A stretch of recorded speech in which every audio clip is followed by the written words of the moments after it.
Halo anak-anak, bertemu kembali. Pelajaran IPS kali ini adalah mengenai peristiwa-peristiwa setelah proklamasi kemerdekaan. Mari kita lanjutkanlah saja langsung ke screen-nya. Nah, setelah proklamasi kemerdekaan yang sudah kita bahas yang kemarin ya, apakah Indonesia begitu saja sudah terbentuk? Jadi setelah Indonesia memproklamasikan kemerdekaan yang peristiwa Soekarno-Hatta proklamasi gitu. Apakah Indonesia sudah terbentuk? Sudah resmi terbentuk itu maksudnya. Nah, sebuah negara yang disebut negara berdaulat atau sebuah negara yang sudah resmi berdiri itu harus memenuhi dua syarat. Yang pertama, syarat konstitutif itu berdasarkan Konferensi Montenegro. Yang kedua, syarat deklaratif. Apa Bu ini? Tenang, nanti sedikit demi sedikit kita akan bahas. Oke, yang dimaksud dengan syarat konstitutif itu adalah syarat berdirinya sebuah negara secara resmi yang berhubungan dengan perundang-undangan. Itu. Tiga syarat yang memenuhi perundang-undangan itu dia harus ada pemerintahan. Jadi di PKN mungkin dengan Pak Hanto kalian sudah diajari mengenai syarat berdirinya negara. Ya, benar. Yang pertama adalah harus ada pemerintahan. Yang kedua, harus ada wilayah. Kan nggak lucu dong ada pemerintahan tapi nggak punya wilayah. Ya. Yang ketiga, harus memiliki rakyat tetap. Ini harus, tiga-tiganya itu harus ada. Satu saja hilang, ya negara lucu, negara boneka. Misalnya, pemerintahan ada, wilayah ada, tapi nggak ada rakyatnya. Apaan, ya kan? Ada wilayah, ada rakyat, tapi nggak ada pemerintah. Ya, nah, tiga syarat itu disebut syarat konstitutif. Oke, masuk ke logika ya. Kenapa tiga syarat itu harus ada? Kenapa satu saja tidak ada, maka akan menjadi negara yang lucu. Nah, ketika Indonesia memproklamasikan kemerdekaan tanggal 17 Agustus 1945 kemarin, tuh, syarat mana yang belum lengkap? Jawab dalam hati. Saya percaya kamu bisa. Ya betul. Pemerintahan belum terbentuk. Nah, pemerintahan yang seperti apa yang harus dibentuk? Pemerintahan itu akan terbentuk apabila satu, dia harus memiliki undang-undang. Karena setiap pemerintahan itu berpegang pada undang-undang. Maka pemerintahan akan terbentuk jika memiliki undang-undang dasar. Yang kedua, ada pemimpin. Nah, kalau memang kerajaan ya raja. Kalau republik ya presiden dan wakil presiden berikut para pembantunya, para menteri. Itu syarat kedua ya.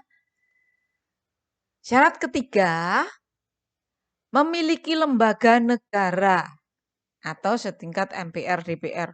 Kok syarat-syarat, Bu? Gitu. Mungkin kamu mumet dengan yang tadi. Ya, memang kita lagi mumet-mumetan karena kita sedang membahas negara yang sedang berdiri, negara yang sedang lahir. Ya, kita jalani bersama.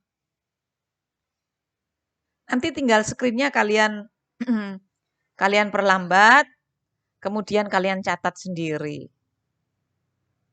Nah, untuk melengkapi sebuah negara yang berdaulat, untuk melengkapi syarat konstitutif tadi, Indonesia cepat tanggap 17 Agustus memproklamasikan kemerdekaan, tanggal 18 PPKI melakukan sidang pertama.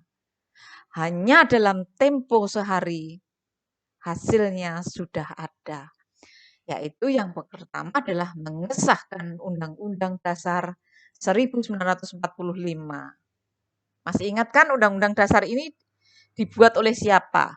Ya, Dokuritsu Dunbi Chosakai. Yang kedua, hasil sidang PPKI ya, memilih dan menetapkan Insinyur Soekarno sebagai presiden dan Muhammad Hatta sebagai wakil presiden. Nah, tinggal sedikit lagi nih syaratnya, undang-undang sudah ada, presiden atau pemimpin negara sudah ada, tinggal lembaga negara. Tapi untuk membentuk lembaga negara kan nggak mudah anak-anak, harus melalui pemilu kan. Nah, maka dibentuklah Komite Nasional untuk membantu tugas Presiden sementara sebelum MPR dan DPR terbentuk. Kadang secara konstitutif Indonesia sudah terbentuk. Nih.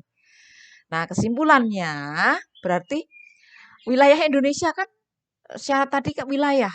Oh, wilayah Indonesia mana dong? Dari sejak Indonesia lahir, wilayah Indonesia itu adalah bekas jajahan Hindia Belanda. Artinya dari Sabang sampai Merauke. Dibagi menjadi 8 provinsi dan 2 daerah istimewa. Pemerintahannya jelas, tadi kan terbentuk. Ya, Presiden Soekarno, Wakil Presidennya Muhammad Hatta, dibantu 12 menteri. Kemudian dibentuklah Komite Nasional, kan MPR DPR belum terbentuk. Nih, bentuk negaranya NKRI ya.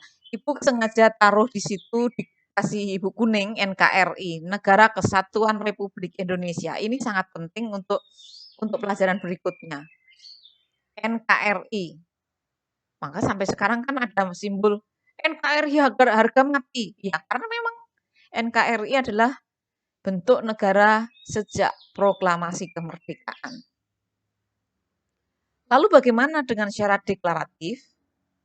Yang dimaksud dengan syarat deklaratif itu adalah syarat negara yang sudah terbentuk berdaulat itu diakui dunia internasional. Itu namanya syarat deklaratif. Syarat untuk mendapatkan pengakuan secara internasional. Lalu negara mana yang pertama kali mengakui kemerdekaan Indonesia? Nah, tugas kalian adalah investigasi. Sebagai seorang ahli sejarah gitu pikir aja. Negara mana sih yang pertama kali mengakui kemerdekaan Indonesia?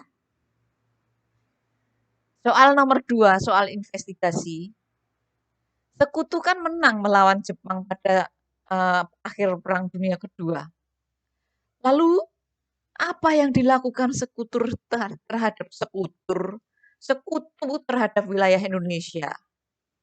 Nih, kalau sudah menemukan silahkan kirimkan by email.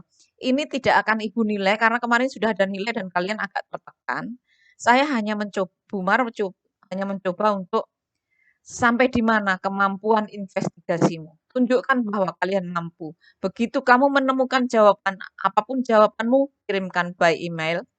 Ibu tunggu hasil investigasi sampai jam 2 siang. Bye anak-anak, tetap sehat, semangat, walaupun PJJ, berdoa semoga semuanya segera selesai. Thank you.